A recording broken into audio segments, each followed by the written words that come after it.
Hey everybody, it's me again, Adam Chapnick from the Security Token Academy. Thanks for being with us. We are excited because we're here at Security Token Industry Launch Week, and I'm here with a good friend of mine. It's Gene Massey.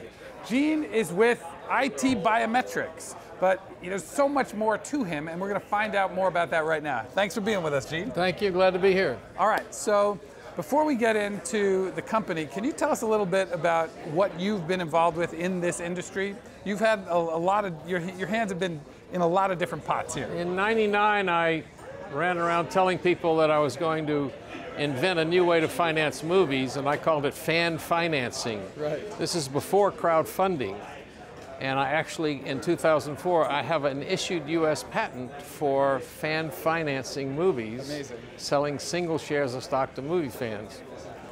And so when crowdfunding came around in 2006, I adapted, and I got known as somewhat of a knowledgeable person in the crowdfunding area. And I started getting involved in a lot of conferences with Dara Albright, and became known in this industry as a crowdfunding person. Yeah. And so I've worked for many years with MediaShares as a consultant, and my most exciting thing right now is I'm working with a company called ITBiometrics, which just so happens to manufacture a cold hardware fingerprint wallet. How about that? It has the most sophisticated fingerprint reader in the world. It actually takes your temperature, reads your veins and pulse as well as your fingerprint, and it is going to revolutionize the hardware wallet industry. As you know, everybody that accesses a cryptocurrency account needs to use a wallet. Right. And a software wallet on the internet gets hacked, and so everybody keeps their coins in a hardware wallet. And so we think that by simplifying the process, making it very easy for anyone to put their thumb or finger on a thing and access their account immediately and easily, that will be something that we'll make a lot of money on. I think that makes a lot of sense. So how do we raise money for this? We're going to do two things. We're going to do, right now we're doing a Reg D, of course, with the understanding that there's a Reg A coming. And that makes an investor excited about the fact there's a liquidity event coming with a Reg A, and we want to build some sort of hybrid Reg A token offering. Okay, so let's back up for a minute. So you threw out a few lingo terms. So right now you're doing a Reg D, which means you can go to accredited investors in sort of a traditional sort of private placement, as it were. That's right. Okay, but then you said that's going to make people excited because you're coming after it with a little bit of a Reg A plus. You're sort of giving a jab with a Reg D, and you're giving the cross with the Reg A plus. Why? Why would an investor care about that? As you know, an investor that invests in a Reg D offering is restricted for a year, and it's not really very tradable or liquid. Correct. So what every investor is looking for is liquidity and an exit. Yep. And a Reg A is a good exit and a good liquidity event. Because a Reg A makes it possible for sort of Main mini Street, IPO. Right, Main Street investors. And also, we want to go with the Main Street investors, with a brokerage, an investment banking firm that represents us, so that people don't think it's a token. What's that? They know an investment banking firm knows, and oh, it's a regular IPO, and I can buy a share of stock and everything. Well, there's also a crypto community that's very interested in using the investing crypto dollars in things, in investment opportunities. Sure. And so that's what we want to do. We want to hit both communities, the regular investment banking community and the crypto community. So you're doing a security token offering? We'd like to. You'd like to, okay, great. And so is that going to fall under the Reg D or the Reg A plus or both? You start with Reg D and hopefully go with, eventually it morphs into a Reg A.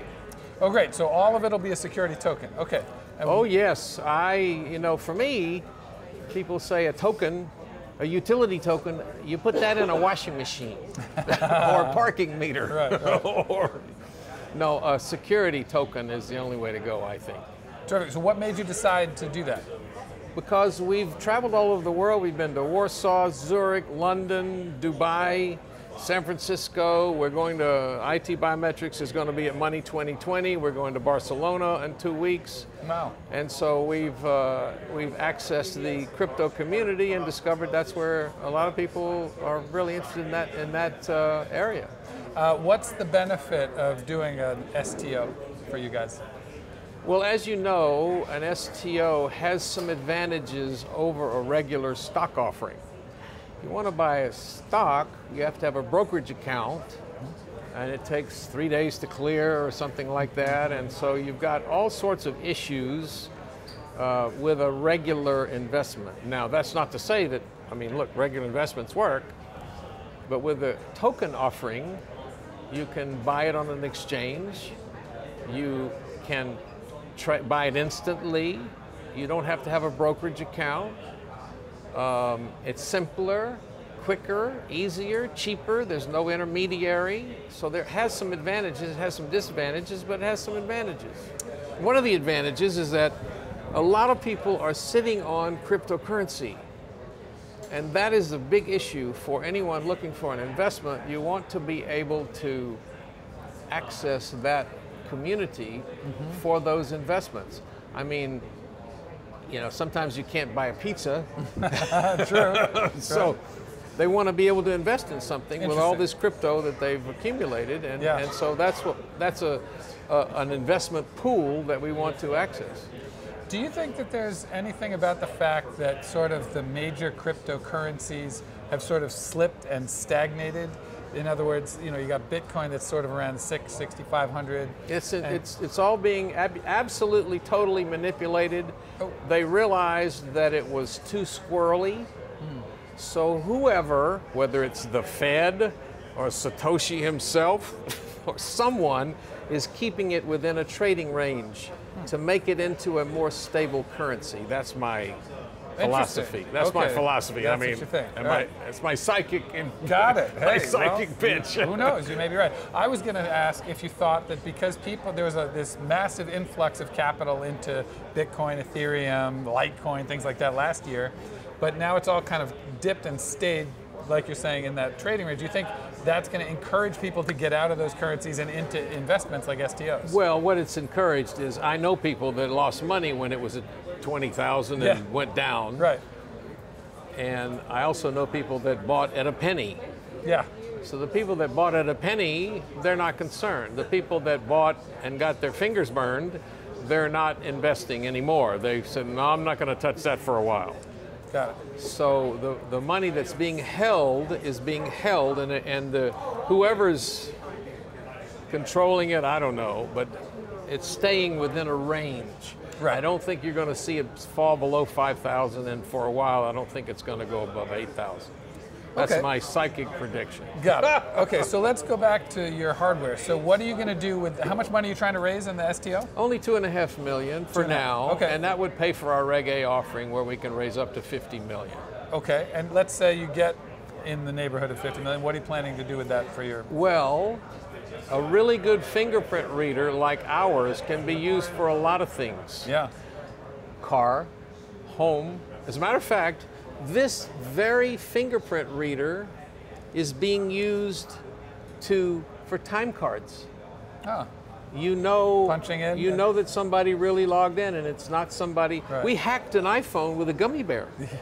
Seriously, you can go on YouTube, and you will see hacking the iPhone fingerprint reader. Wow. You'll see us hack an iPhone with a fingerprint, hacking the iPhone fingerprint reader with a gummy bear, a copy of a fingerprint. That's cool. But not on our device, because ours reads blood flow and pulse. Amazing. So this can be used in your front door, your car, your bank account. Right. And so obviously we're going after the crypto community to start with. Amazing. It's a good place to start. Yeah. Ledger did $100 million the first year with wallets, so we figure, you know, we can do some pretty serious sales. Well, we wish you all the luck in the world with this. It sounds pretty amazing, and make sure you come back again and tell us how it's going. I'm a big fan of what you're doing. I think Security Token Academy is probably one of the best things to come along in a long time, because it is what we really need in this area is education. Yes. And that's what you're doing. Right. So what Thank could be you. better than an education in this? And it also will help the SEC and the regulatory bodies in every country help move it forward, this education. So what you're doing, I'm a big fan of. Well, thank you so much, And thank Gene, you and for the thanks opportunity to be here. I'm a big fan of you, Adam, And for a long time. We appreciate you. We go back and come back again soon. Okay, thank Gene you. Massey. Okay.